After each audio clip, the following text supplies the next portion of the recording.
Halo, selamat malam rekan-rekan semuanya. Selamat datang di live. Suara saya bisa dengar kan ya? Halo, halo. Cek.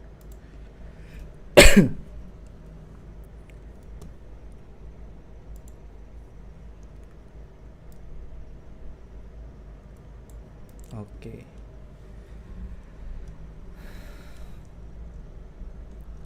Siap.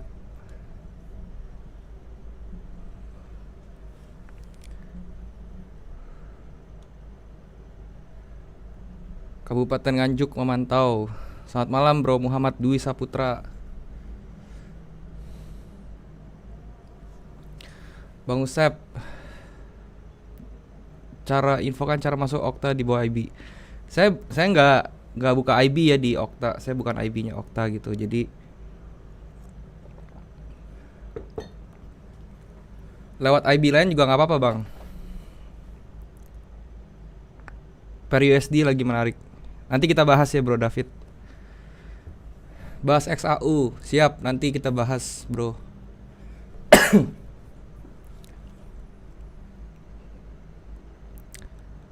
Halo bang, aku mau nanya nih, cara menggunakan Fibonacci retracement yang benar seperti apa dan baiknya dikombinasi dengan oscillator apa ya bang? Terima kasih.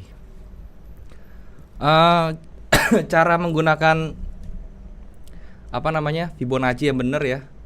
Yang penting tariknya aja sih ya, nariknya tuh harus benar ya. Jadi kita kalau mau narik itu harus lihat yang kita mau cari apa. Contohnya seperti ini nih ya, di depan nih di XAU M30 ya. Kita lihat strukturnya dulu yang mana gitu, yang di break tuh sama wave yang mana ya. Jadi kalau misalnya ini kan strukturnya di sini ya, yang low-nya, dan dia di break dengan satu tarikan ini kan. Nah, berarti Fibonya itu tariknya dari atas sini gitu ke bawah. Nah, seperti itu gitu ya. Yang penting tarikannya aja sih. Terus kalau mau digabung sama oscillator apa, itu sebenarnya bebas ya, sama aja sih. Kalau mau pakai stokastik juga boleh. Mau pakai RSI itu boleh juga ya, mau pakai MACD juga boleh gitu. Tapi kalau saya biasanya pakai price action aja ya, Fibonacci-nya itu. Karena lebih enak juga sih. Itu. Seperti itu Bro Yen.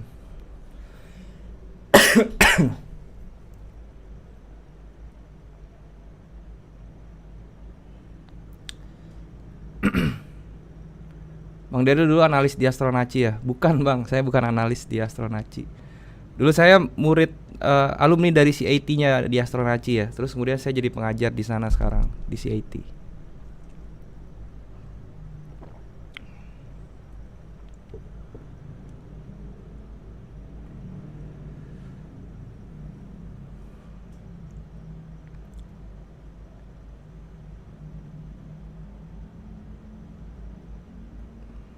Bang Deril gimana kabarnya? Tenggorokannya lagi nggak enak nih Bro Marwa.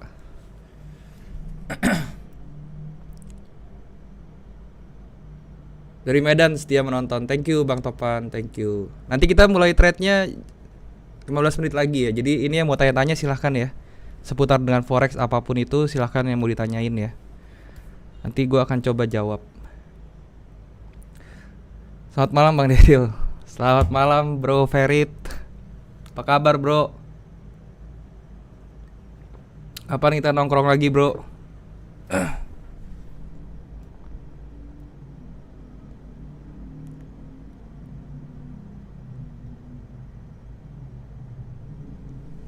Sukabumi ikut nyimak. Halo Bro Reza dari Sukabumi.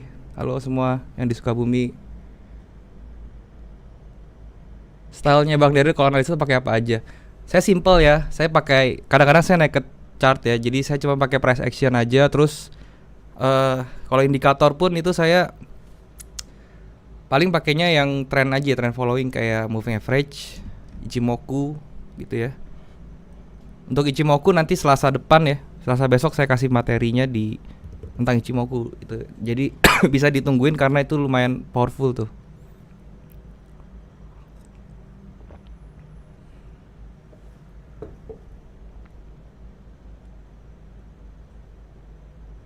Lebih suka pullback apa breakout trading? Saya lebih suka pullback ya. Saya nggak suka breakout. Kapan saat tepat untuk BP? Li- itu range-nya 50% sampai 70% dari TP ya. Kalau misalnya udah sampai situ bisa di BP dulu.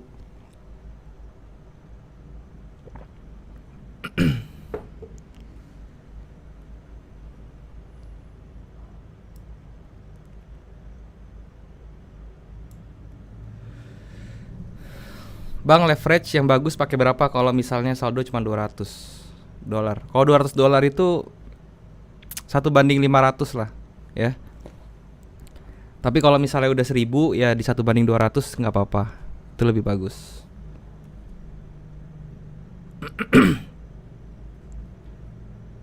Bang Daryl, gimana cara memadukan fundamental dan technical? Kalau di forex itu sebenarnya news ya, news fundamentalnya itu news. Jadi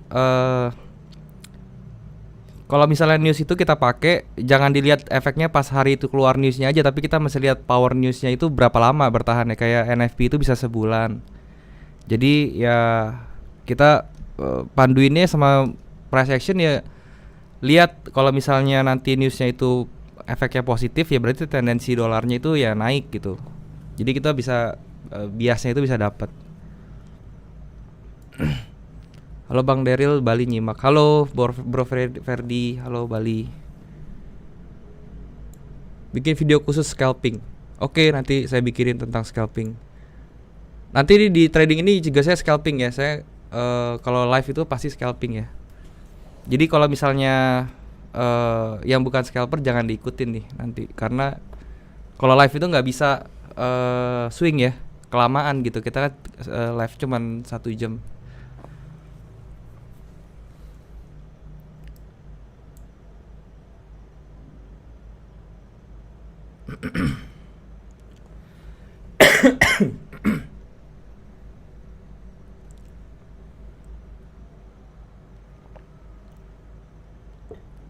Prediksi gold gimana? Nanti kita bahas ya gold ya. Gold memang lagi rada menarik nih.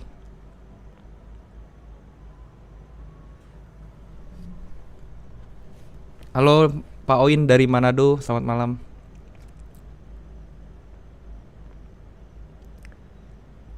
Leverage itu apa? Leverage itu kayak rasio hutang ya. Jadi kalau semakin besar leverage-nya berarti value mata uang value duit kita tuh semakin fleksibel buat trading ya. Jadi kita ibaratnya dikasih utang lebih besar gitu. Tapi bukan berarti leverage besar itu enak ya, malahan berbahaya gitu. Kalau misalnya kalian tradingnya nggak hati-hati, duitnya tuh pasti akan habis dan akan lebih susah untuk profit sebenarnya.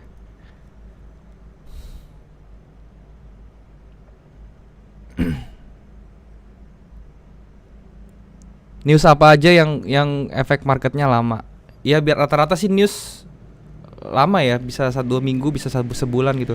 Perhatiin aja sih tiap newsnya itu dari kan kalau di Forex Factory ada warnanya yang merah segala macam gitu-gitu. Terus perhatiin yang keluarnya sebulan sekali, itu biasanya bagus. Kalau akhir pekan better dilanjut apa ditutup? Saya kalau hari Jumat pasti ditutup di jam 3 subuh, saya tutup pasti ya. Mau dia profit atau loss saya tutup gitu. Kalau masih saya nggak mau floating di hari Jumat. Oke. Bang, share teknik astrologinya dong. Iya nanti saya share ya. Tapi saya nggak bisa share full. Nanti saya sharenya yang basic-basicnya aja ya, buat memperkenalkan astrologi. Karena astrologi bagus sih, terutama di saham ya. Banyak yang sudah mencoba dan berhasil di saham menggunakan astrologi. Kira bisa ikut live-nya Bang. Halo Ayu, welcome. Mas Dari rata-rata setiap bulan berapa kali entry? Saya biasa seminggu 3 kalian ya. Seminggu 3 kali. Euro USD kapan turun? Nanti kita bahas, oke? Kita bahas nanti semuanya. Terima kasih Bang Dery atas ilmunya. Thank you Bro Tata, thank you. Semoga bermanfaat.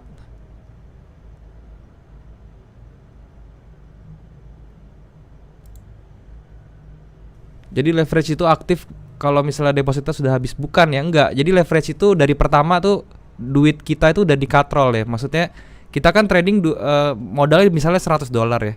Gak mungkin $100 tuh kita bisa beli emas yang harganya segini gitu ya. Terus dengan satuan yang troy ounce seperti itu kan.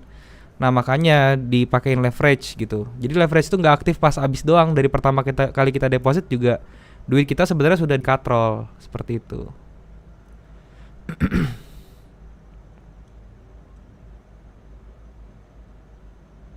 Astrologi di forex gimana bang?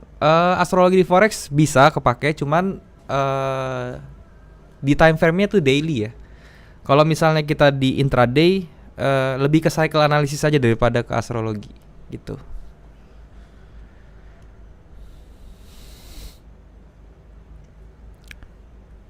Malam bang, mau tanya apakah supply and demand bisa digabung dengan cluster Fibo?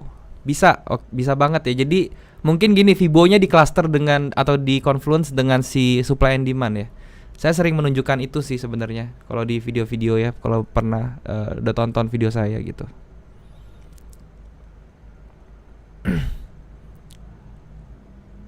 Halo Bang Andre, salam buat Kalbar.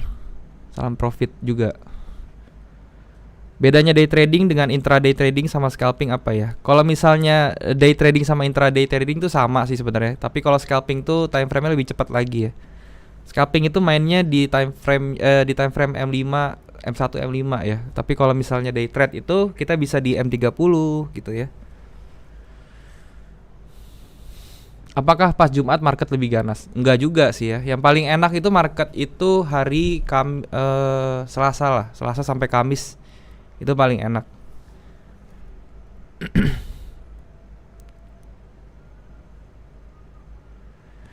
Kasih saran bang, kadang saat open posisi sudah hampir menyentuh TP, harga berbalik akhirnya loss. Nah itu saran saya di setiap 70% TP-nya di BEP ya. Di BEP terus posisinya diambil setengah profitnya gitu. Itu manajemen money-nya seperti itu. Kalau mau profitnya nggak jadi loss gitu ya. Jadi pada saat kita ambil posisi terus sudah nyampe 70% TP-nya, lebih baik di BEP dulu, terus setengah diambil.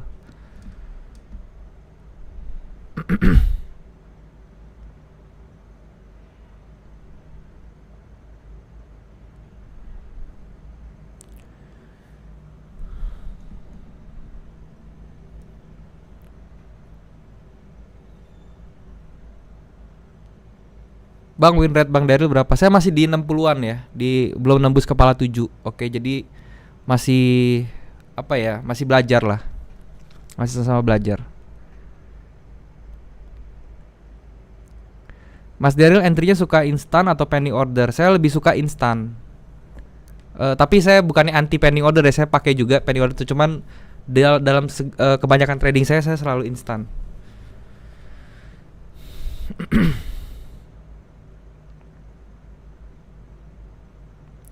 Bang, sekolah di CIT bayar berapa? Dulu 38,5 juta setahun. Sekarang kayaknya mau naik deh. Jadi 80 juta saya dengar. Nanti bisa kasih contoh live-nya cluster Fibo. Oh iya ya, nanti saya kasih contoh ya. Cluster Fibo dengan supply and demand ya.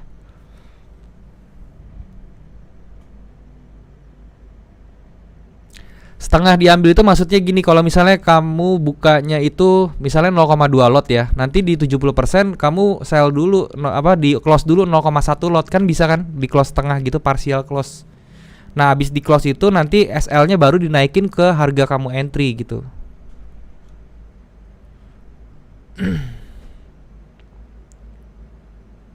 Bahas Bill Williams dong bang. Itu oscillator juga ya. Nanti deh saya coba bahas ya Williams. Sebenarnya fungsinya mirip-mirip RSI juga sih itu. Ketika profit 70% kalau dikasih trailing stop gimana? Kalau misalnya intraday biasanya trailing stopnya nggak nyampe ya, karena trailing stop itu ada minimal pipsnya ya. Saya lupa berapa. Request tentang psikologi trading. Oke, nanti saya bahas psikologi ya. Halo Bang Daryl, terima kasih atas ilmunya. Thank you Bro Audi. Saya mau tanya, lebih mengutamakan follow trend atau counter trend?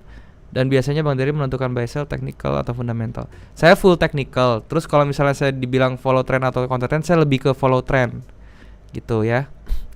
Tapi gini, kalau misalnya follow trend itu kan kita perspektif bisa beda-beda ya. Jadi di H4 itu tergantung ya roadmapnya pakai berapa gitu. Kalau saya intinya ya di time frame roadmap saya harus follow trend yang lebih besar gitu. Jadi misalnya Saya punya roadmap di H4, terus saya entry di M30. Saya harus entry-nya itu berdasarkan H4 trennya. Jadi kalau tren H4-nya naik, saya di M30-nya cari kondisi di mana saya bisa buy, seperti itu.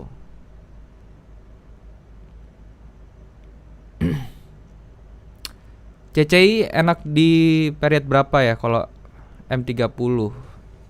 Pakai 13 aja periodnya CCI ya. Kalau di M30. Bang Dery selalu pakai stokastik atau cuma chart plus EMA aja pas trading? Stokastik saya jarang saya selalu pasang stokastik ya di template saya. Cuman saya nggak pernah, maksudnya bukan setiap kali trading saya harus lihat stokastik gitu. Ini hanya untuk konfirmator aja buat saya, terutama untuk divergence.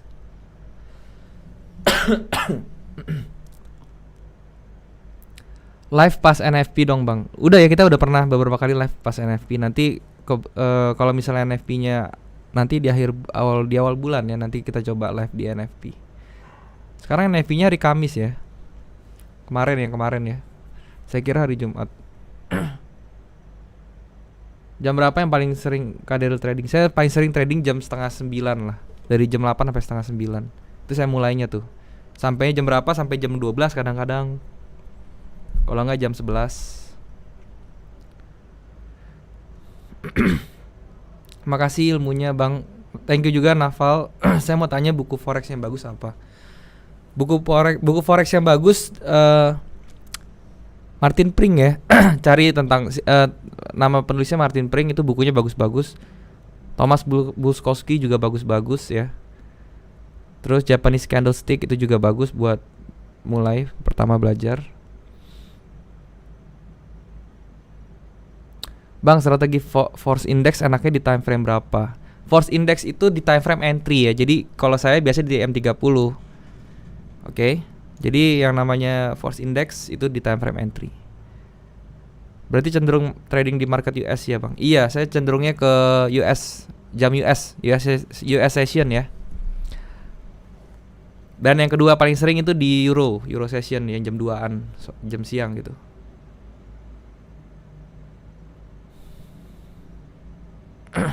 Selamat malam Bang, mau tanya dong price action itu mencakup apa aja? Banyak ya, segala pergerakan candlestick ya. Ini pertama candlestick. Kedua itu support resistance, itu juga termasuk ya. Terus kemudian behavior dari candlenya ya, apakah itu rejection, impulsif, terus false break, itu juga termasuk semuanya price action. Oke, jadi intinya tuh yang berhubungan dengan candle ini tuh namanya price action lah.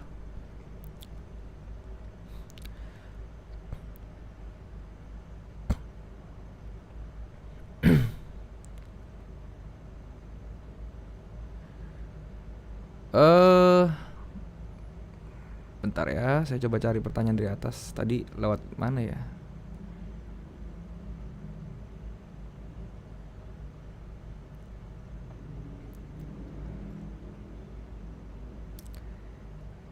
Oh, berapa risk reward setiap kali entry? Saya minimal 1:1,5. Oke, Bro Gareto, 1:1,5. Indikator Renko oke nggak? Saya kurang suka ya Renko. Sorry.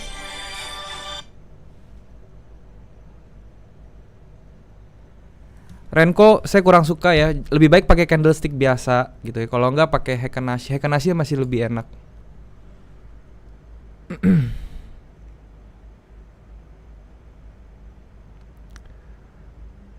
Buku forex itu yang mega profit buatan Indo itu juga bagus kok. Yang mega profit saya udah lihat ya. Yang tebal itu kan ya.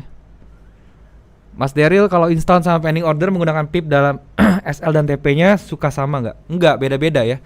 Jadi SL dan TP itu jangan di fix ya. Jangan setiap kali kita entry SL-nya 50 pips misalnya, terus 50 pips semua, jangan ya. Kita harus lihat marketnya seperti apa, terus support resistance-nya di mana. Jadi intinya kita olah dulu tuh informasi yang ada di market, baru kita tentuin SLTP-nya mau di berapa. Baru terakhir kita nentuin lotnya masuknya berapa gitu. Bang, apakah trading forex bisa jadi profesi? Bisa ya, cuman tetap jangan punya mindset bahwa kita akan trading sampai kita mati, itu jangan ya. Jadi harus mikir duit dari forex ini mau diapain lagi gitu.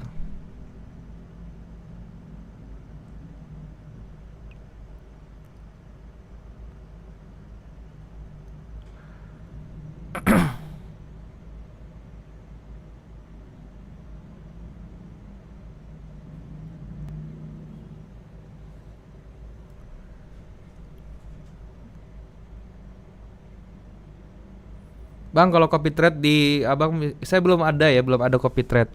Mungkin kedepannya akan ada.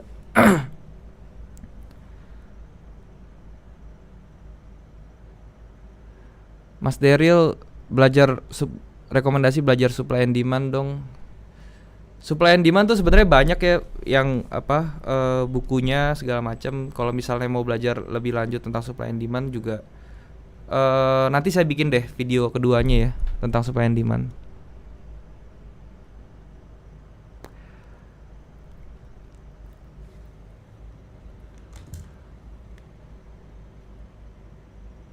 Buku yang paling wajib, kalau menurut saya yang paling wajib tuh Martin Pring. Udah itu aja sih, karena dia paling bagus bukunya. Diversifikasi income supaya bisa pasif income. Iya betul, betul sekali itu. Tujuannya tetap ujung-ujungnya mau pasif income ya. Kita kalau trading itu kan masih aktif hitungannya ya.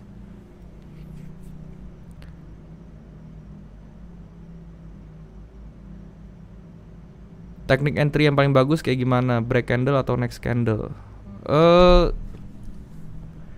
Saya jarang trading breakout ya. Maksudnya break candle tuh mungkin breakout. Lebih baik pullback aja gitu. Copy trade kalau loss pasti kena bully. Nah itu betul ya. Itu beban mentalnya berat ya. Karena kita bukan trading pakai account kita aja, tapi kita nanggung account banyak orang. Itu yang saya pikirin.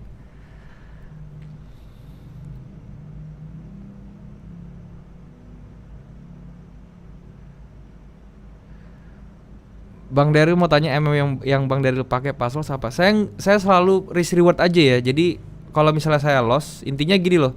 Dari 10 kali trade ya, risk reward saya lebih besar rewardsnya. Kalau saya loss 2 kali, tapi saya profitnya 3 kali itu ya, itu udah nutup kemana-mana. Bahkan kalau misalnya saya loss 5, profit 5 juga, kalau MM-nya, kalau risk rewardnya bener, itu kita masih profit untuk ujung-ujungnya gitu.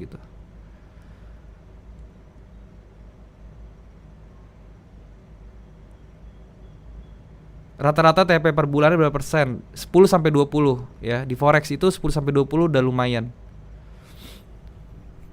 Per bulan biasanya berapa pips? 300 sampai 500 mungkin. Nggak banyak ya saya. Oke, kita mulai aja ya langsung ya. Pertama gold dulu deh nih ya. Ini banyak nih gold yang apa?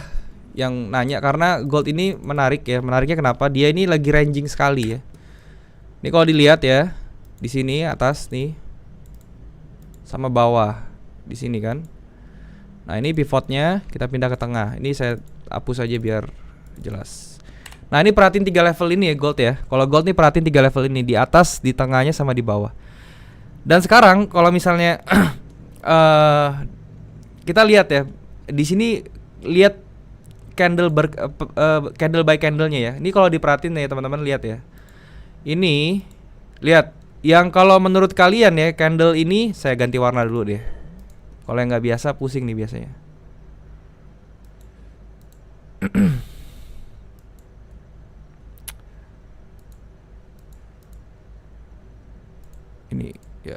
Ini ya lihat ya. Kalau misalnya tadi saya jelasin ya kenapa saya barnya hitam ya, karena kalau kita trading price action ya, kita nggak peduli sebenarnya mau lihat dia candle naik atau apa turun. Yang kita pedulikan adalah pada saat dia kena structure, reaksinya seperti apa. Jadi candlenya satu warna gitu, kalau udah biasa sih nggak kenapa-napa ya.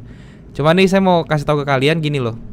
Untuk kasus sekarang di gold ini ya, di H1, H4 atau apapun ya sama aja. Di H1 aja biar lebih jelas. Ini kalian lihat ya, ini candlenya yang bearish, candle yang bearish nih ya. Pada saat candle lagi bearish sama candle yang bullish, itu banyak yang momentumnya atau range-nya gedean yang mana? Yang bearish apa yang bullish? Kalau dari gambar ini, ayo coba. Lebih panjang-panjang mana pada saat dia gerak? Yang bearish apa bullish? Dari range bawah sampai atas, dari kiri sampai kanan nih.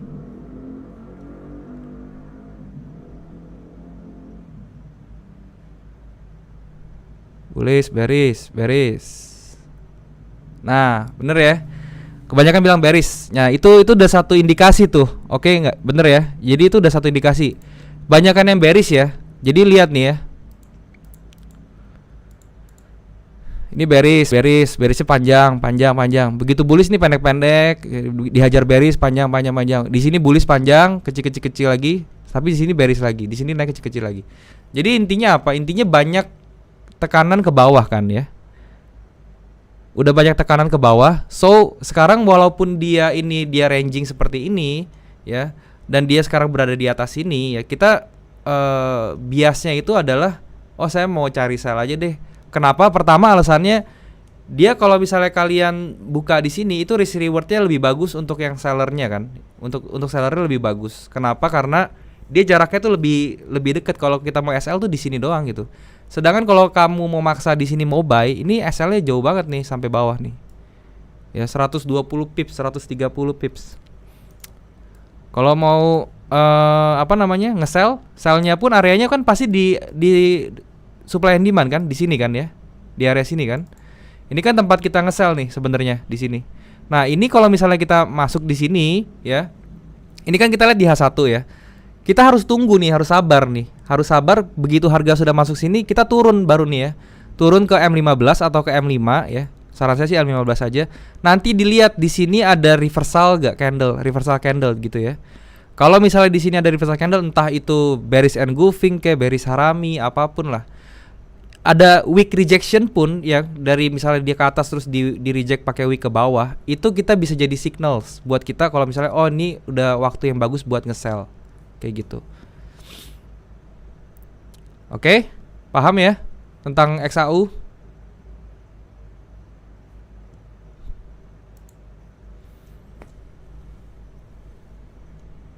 Aman ya XAU ya, reasonnya seperti itu loh.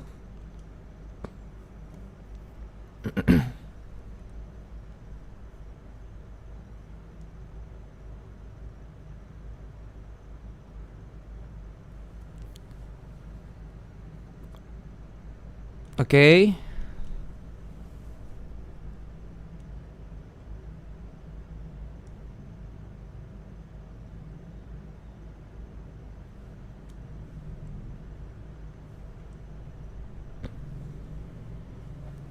Oke, berikutnya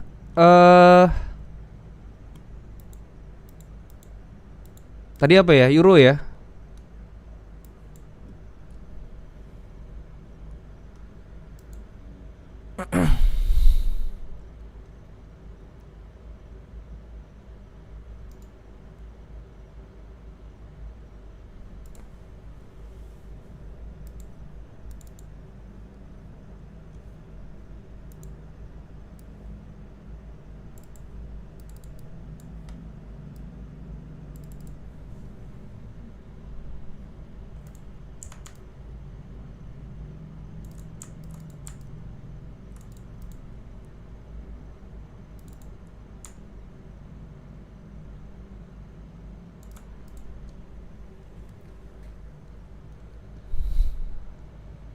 Oke, untuk Euro USD ya.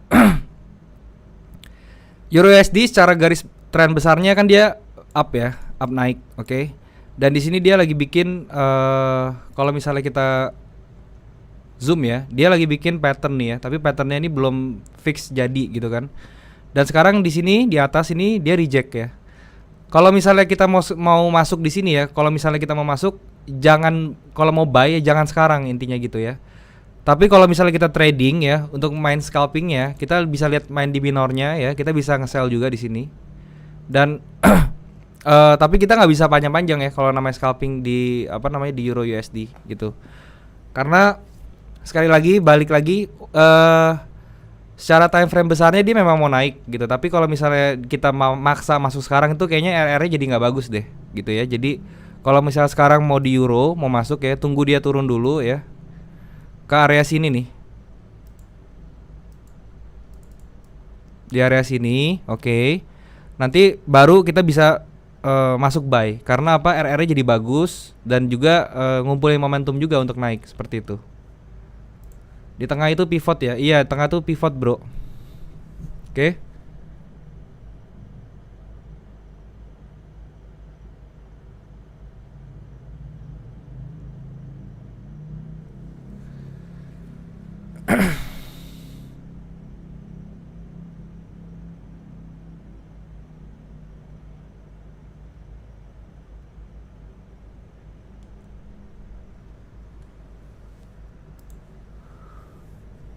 GBP US dollar. Oke, kita lihat.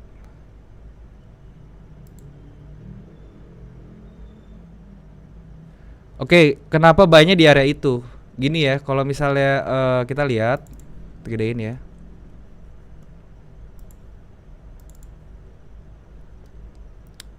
Di area yang saya garisin ini ya, ini ada structure ya. Structure-nya tuh dari sini nih, dilihatnya. Nih, dari perkumpulannya dari sini nih, ya. Ini area ini, setiap harga kena area ini ya, itu dia ada reaksi tuh. Makanya saran saya kalau mau buy itu better di area ini gitu. Oke.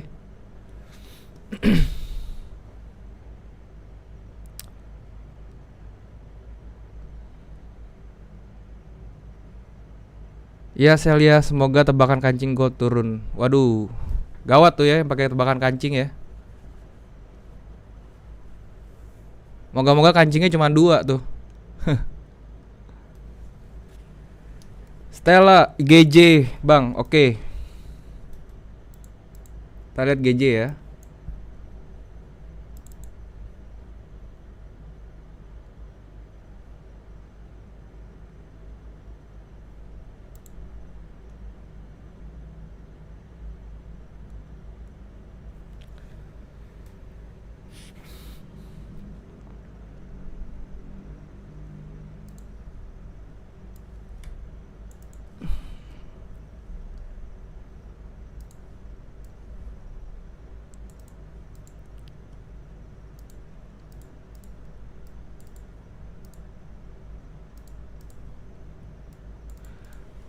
GJ ya, untuk GJ itu dia ini kan trennya ini yang bullish naiknya ini kencangnya ini sudah patah ya. Dan dia sekarang bikin lower high terus, lower high, lower high, lower high. Di sini juga bikin lower low ya. Jadi ini tendensinya untuk GJ ini masih turun. Oke, sekarang kita turun ya. Ini kan di H4. Sekarang kita lihat M30-nya seperti apa. Oke, nah seperti ini. Nah, kalau di M30-nya ya, kita bisa pakai moving average, tekniknya moving average ya. Jadi kalau misalnya ini kan sudah jelas ya di di GJ dia bikin lower low, terus bikin lower high, ya kan? Ini juga lower high di sini. Ini low-nya. Ini low high-nya lagi, ya. Ini low-nya lagi. Nah sekarang entry-nya gimana? Entry-nya ini kan moving average-nya sudah mulai kebuka nih ke bawah ya. Jadi nanti pada saat harganya retrace ke area moving average-nya, terus dia bikin swing high di sini, ini kita bisa entry dengan stop loss-nya di atas moving average-nya. Itu dulu sih. Itu yang paling gampang di GBP Jepang Yen.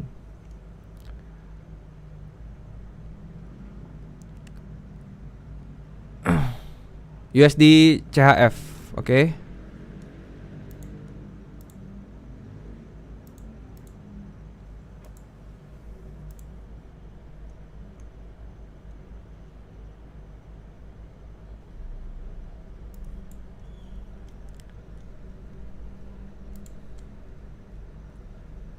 Ya.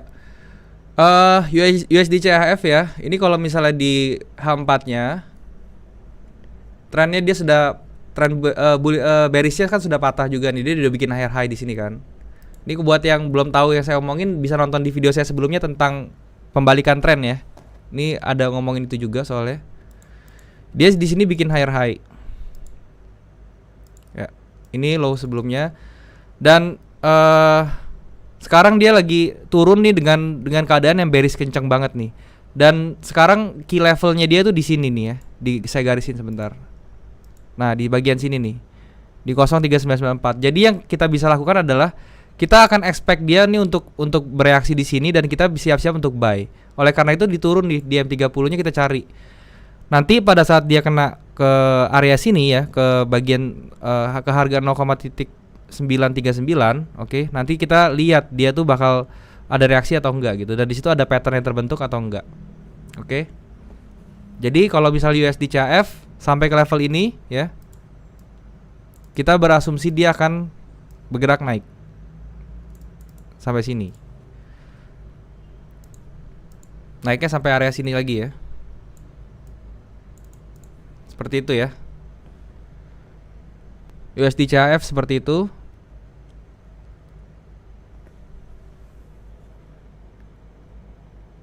Key level tuh apa? Itu key level tuh maksudnya support, key support atau key resistance ya. Jadi area support resistance yang penting. Oke.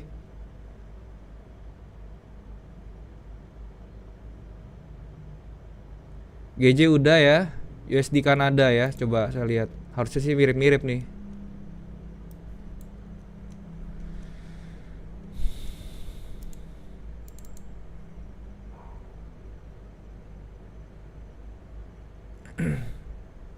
Oh enggak, USD Kanada beda ya. USD Kanada tendensinya dia tetap turun ya. Kalau dari H4-nya dia juga tetap turun. Ini juga sudah di bagian apa? Di Fibo-nya ya. 61 ya. Kita lihat di sini. Nah, ini loh area Fibo-nya dan dia masuk area ini udah bereaksi juga ya. Kita lihat di M30-nya. Di M30-nya seperti ini. Masih belum bikin higher lower low. Jadi gini, kalau misalnya di USD Kanada kapan bagusnya? Ini kita biasanya ke arah sell ya. Jadi kalau misalnya USD Kanada tuh kita maunya sell, tapi tunggu kapan? Tunggu dia bikin lower low sekali dan lower high sekali. Oke. Jadi kita tunggu harga bergerak bikin lower low sekali, lower high sekali baru kita entry. Itu untuk membuat lebih aman ya posisinya ya. Karena kalau misalnya dia sudah bikin lower low berarti strukturnya sudah terbentuk gitu. Dan kalau struktur terbentuk berarti kita ada tahanan lagi nih supaya harga nggak ke atas. Itu jadi lebih aman.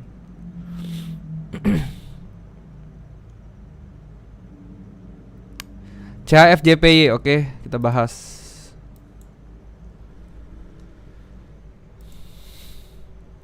CHF-JPY tetap sama arahnya sell ya. Kita tendensinya ke sell karena apa? Jelas banget di H4-nya ini juga ya. H4-nya sudah cukup jelas. Dia bikin ini high-nya ya. Kemudian dia bikin lower high di sini. Ini low-nya dan dia bikin lower low. Di sini ini naik ya. Udah sampai nih area bikin trendline aja nih, trendline garis trendline kecil gini aja. Ini jadi trendline resisten juga nih. Kalau misalnya dia kena nih pas banget ya di area ini juga bisa dilihat ya. Nih, ini kan area weak ya, rejection weak. Weak rejection tuh biasanya jadi resisten yang kuat juga gitu. Jadi kalau di sini dia masuk kena rejection weak dan dia kena trendline juga. Jadi ada confluence di sini, kita tinggal lihat ke M30-nya. Ya, ini di M30-nya jadi structure ya di sini. Yang tadi rejection weak-nya. Gitu. Oke, kalau CFJP jadi tetap ya. Ini tendensinya mau sell nih. Ini kalau mau sebentar lagi sell juga boleh. Tinggal dilihat aja nih SL-nya berapa nih, berapa pips. SL-nya nggak nyampe 30 pips, jadi ini trade yang bagus.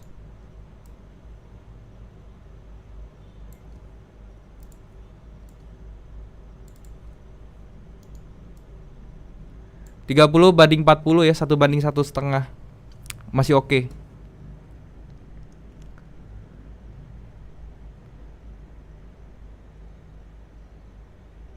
Euro GBP, Euro Jepang Yen, mau yang mana dulu? Yaudah dua-duanya lah ya. Euro GBP.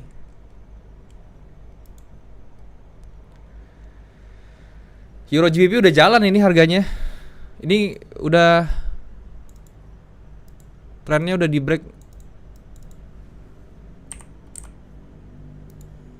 Kalau misalnya kayak gini kasusnya jangan dikejar ya. Ini kalau harga seperti ini jangan dikejar. Sekali lagi, mendingan cari market lain aja yang belum jalan ya. Kalau yang udah jalan seperti ini nggak usah dikejar karena ini dia bikin pattern kan, dan patternnya sudah jadi gitu, sudah jalan. Kalau mau justru kita harus lihat dia berhentinya kira-kira di mana gitu kan. Nih area berhentinya nih. Ya ini pertama ya, yang ini area pertamanya dia berhenti di situ. Maksudnya berhenti itu bukannya berhenti balik arah ya, berhenti ada reaksi gitu loh. Dan kita bisa lihat lagi ke depannya dia mau ngapain. Ini yang keduanya tuh.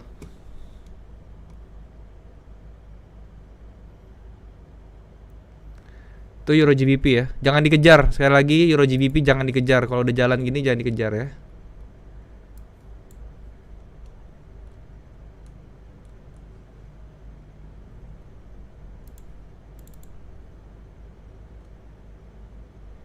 Euro Jepang juga jangan dulu ya. Sama nih sama Euro GBP ya.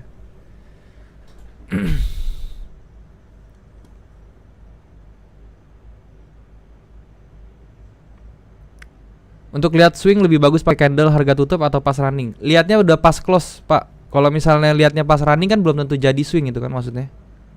Kayak gitu.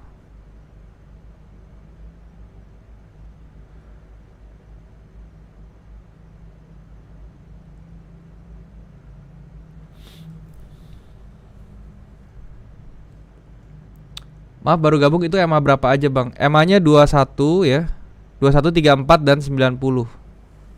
Pakai exponential moving average ya.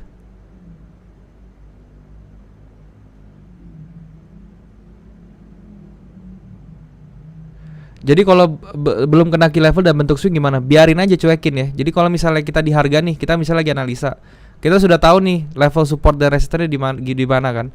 Selama dia belum nyentuh tuh level, terus dia mau bikin swing kayak mau apa kayak, kita jangan terlalu peduliin ya. Karena yang kita cari itu adalah trade yang benar-benar bagus ya. Kalau trade yang benar-benar bagus, kita harus sesuaikan dengan plan kita ya. Kalau misalnya plan kita bilang kita tunggunya di support, ya udah kita nggak boleh kompromi, tetap aja tunggu di support, dia bikin swing baru gitu. Oke. GU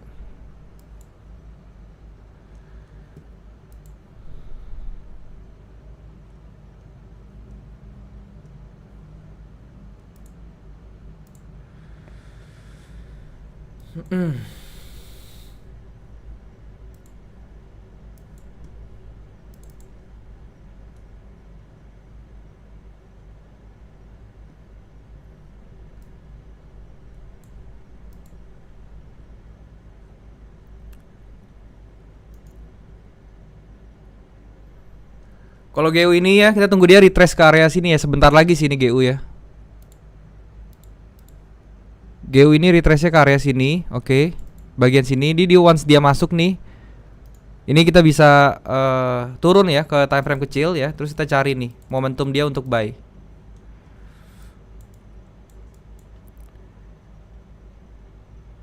Iya betul. Oke. Ya ini juga ada liquidity pool di sini ya. Jadi saya rasa area ini area yang kuat nih untuk GU nih. Oke. Jadi GU itu plannya seperti apa? Ketika dia masuk ke sini ya, turun ke M30 atau M15 yang lebih kecil, cari pattern-pattern yang mendukung kalian untuk nge-buy. Oke.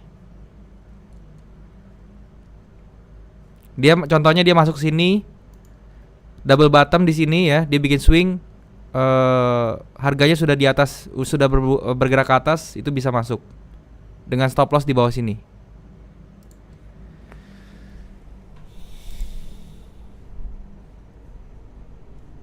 Sebentar ya, saya mau cari trade juga nih ya, yang bisa langsung kita makan.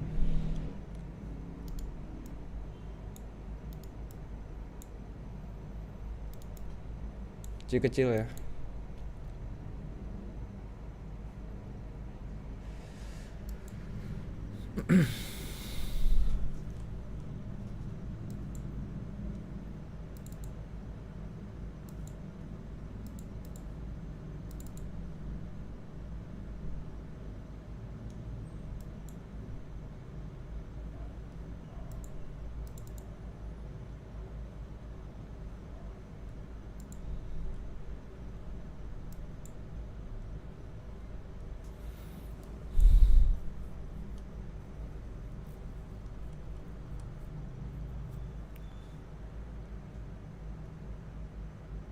XAU USD kapan bisa entry bang? XAU USD tadi saya udah jelasin ya. Pada saat dia kena nih ya, di area sini, oke.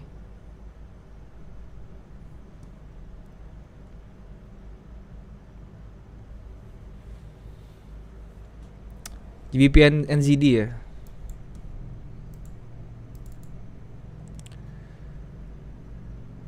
GBP NZD udah mau shifting ya. Ini mau shifting dari bearish mau jadi bullish nih. Oke, udah kelihatan tanda-tandanya ya.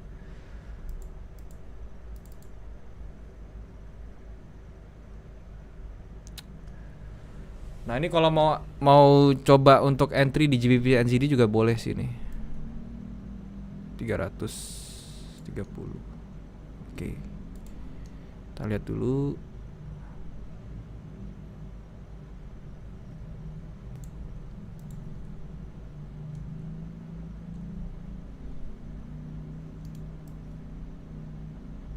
70 pips SL-nya.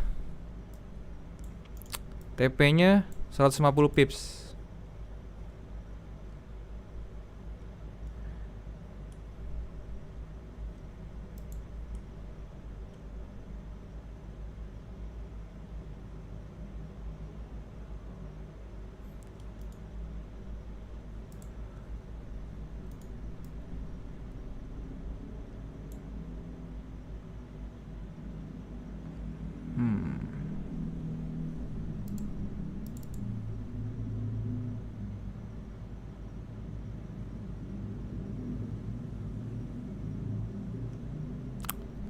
Ini terakhir di GBP/NZD lagi ada megaphone ini ya. Saya nggak suka megaphone ini nih.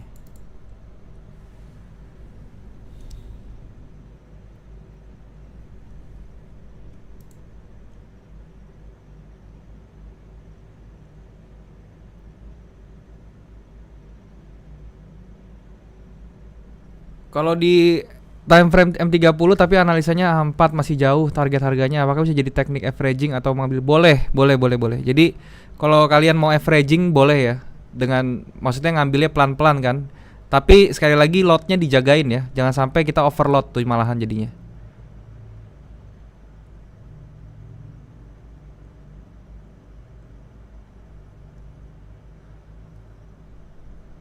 Oke. Ini tampaknya saya akan entry ya, GBP/NZD N15. Tapi ini saya nggak akan scalping deh ini deh, saya akan panjang aja deh. Karena ini terlalu risky kalau scalping.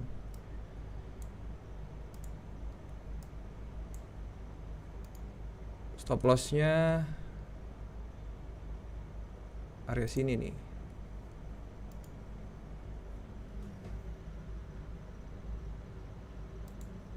Saya harus lihat di time frame yang agak besar.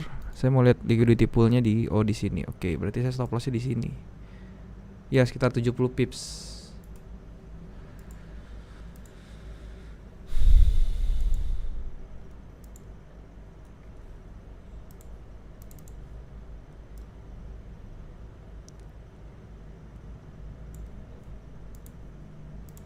Satu.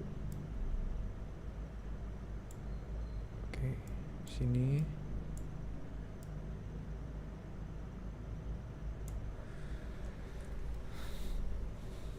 Oke, silakan yang mau ditanyain lagi. Megaphone pertanda apa pak? Megaphone itu seperti ini kan ya. Megaphone itu berarti dia nggak jelas mau kemana ya arahnya. Masih nggak tahu dia mau kemana arahnya. Bisa ke bawah, bisa ke atas gitu kan. Ini trade yang nggak terlalu apa ya, yang maksa ya. Ini saya agak maksa nih trade-nya nih. Cuman menurut saya ini bagus kalau berjalan.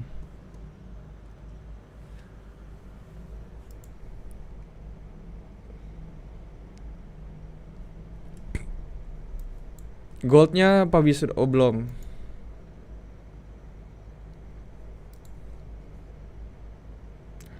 Gold bakal ke 1761 enggak?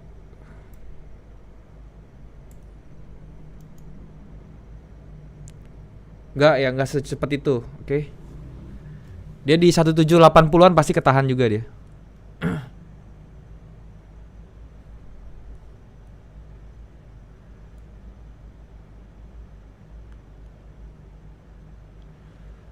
TP-nya berapa? TP apa nih? Tadi GBP/NZD.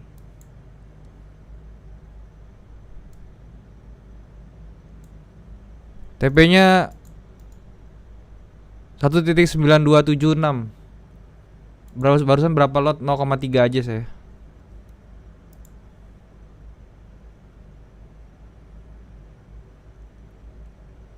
Kalau yang ikut disclaimer ini ya, tanggung sendiri resikonya. Saya bukan dewa yang nggak pernah salah gitu.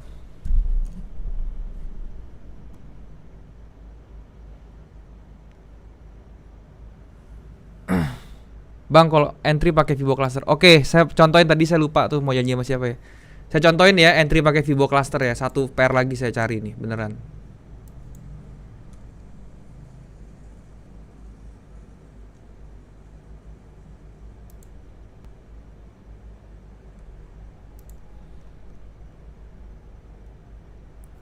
Nah ini ya, saya contohin ya sekali lagi ya. Ini ada Kanada Jepang yen, oke. Ini ada Fibo yang ini namanya cluster nih ya. Sorry bukan cluster, structure ya, supply and demand ya. Ini jadi demand area ya, yang konsolidasi besar ini. Ini demand area. Terus ini tandanya dari mana? Kenapa dibilang demand bang? Karena pada saat harga kesini dia berkonsolidasi nih, harganya equilibrium gitu ya. Di saat supply dan demand bertemu dan kebetulan di sini yang menang si demand buyernya aja gitu. Jadi di sini jadi demand area. Oleh karena itu demand area ini masih valid sampai berikutnya ke sini nih ya. Terus gimana kita mau gabungin sama Fibo ya? Ini kita tarik ya. Dari bawah sampai atas ini ya, sampai atas ini. Kita tarik nih Fibonya dan dia kena di 618-nya tuh udah kena tuh. 618-nya kena ya. Dan di sini tercluster nih. Kalau misalnya kalian lihat ya, ini 618-nya kan 50 sampai 618-nya tercluster dengan si area si supply and demand yang warna putih nih. Ya. Seperti itu. Nah, ini makanya kita bisa entry nih, entry buy. Cuman kalau di sini ini saya harapannya ini cuma sampai 20 pips. Kalau kita mau main cepet ya. Atas break. Oke.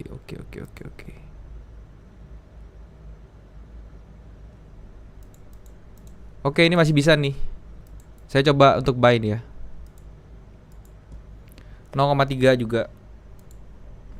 Dan di sini stop loss saya tuh pasti langsung di bawah dia aja, oke? 20 pips stop lossnya.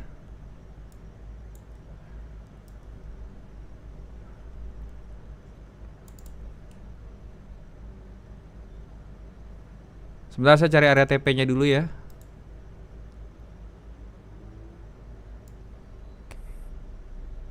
Ya. Oke.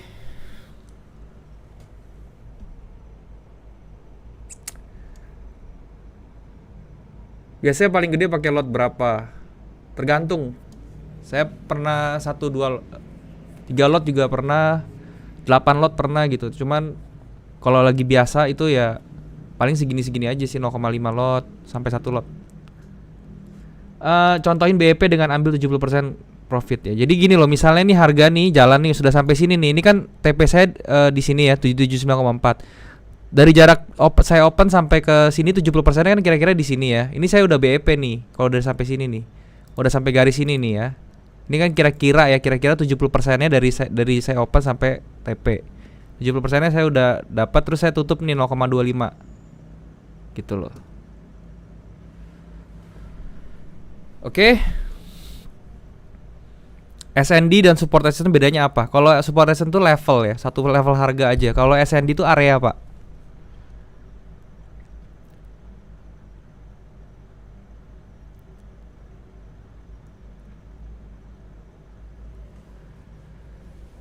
Oke ya. Mungkin segitu dulu ya live hari ini ya. Jadi buat kalian yang belum punya broker, kalian bisa join OctaFX ya. Linknya sudah saya taruh di bawah.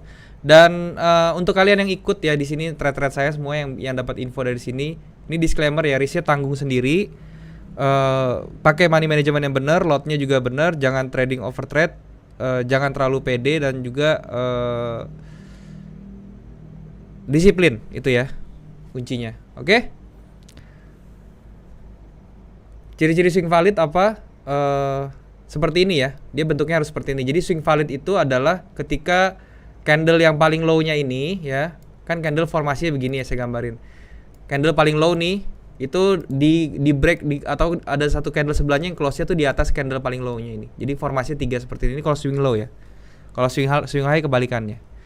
Oke, thank you buat teman-teman ya yang sudah nonton live hari ini. Nanti minggu depan kita ada live lagi. Kalau misalnya kalian berkenan mau datang silahkan. Dan juga bisa di-share ke teman-teman lain. Siapa tahu ada yang mau ikut live juga, oke? Thank you banget buat yang sudah nonton. Sampai bertemu di live berikutnya. Bye-bye.